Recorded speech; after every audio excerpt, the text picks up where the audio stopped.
Alam ko marami na sa ating nakapansin sa mga nangyayari sa iba't ibang bansa, iba't ibang klase ng sakuna, giyera, lindol, pagbaha, and even sa ating bansa dito sa bansang Pilipinas, di ba? Mga nalalaman natin ng mga korupsyon, naguluhan sa gobyerno, mga patayan. Kung ikaw isang Kristiyano, hindi mo na basta-basta ikagugulat o ikatatakot ang mga nangyayari sa ating bansa o sa iba't ibang bansa. Dahil alam naman natin, ang mga nangyayaring ito ay nakaprophecy na sa Biblia. Marami ng mga palatandaan na nakasulat sa Biblia ang nangyayari sa panahon natin ngayon. Ngayon, ang tanong, kung sa mga darating na oras, araw at linggo ay pagdating na pala ng ating Panginoong Hesus. Tanong ko sa iyo, handa ka na ba?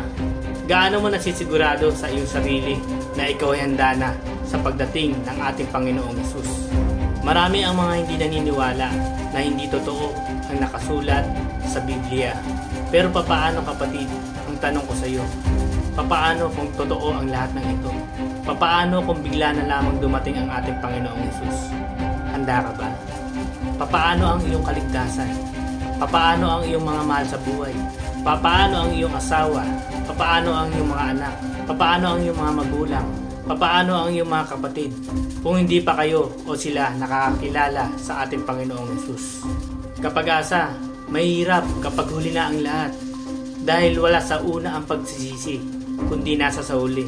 Papaano kung kayong lahat ay maibulid sa dagat-dagatang apoy sa impyerno? Wala nang kaligtasan, wala nang presensya ng Diyos. Papaano ang gagawin nyo? Ang mapapayo ko sa inyo, mga kapag-asa, magbasa kayo ng inyong mga Biblia.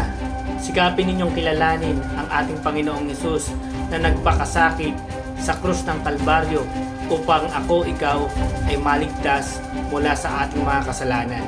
Munting paalala lamang, mga kapag-asa. Yun lamang, God bless at ingat kayo palagi.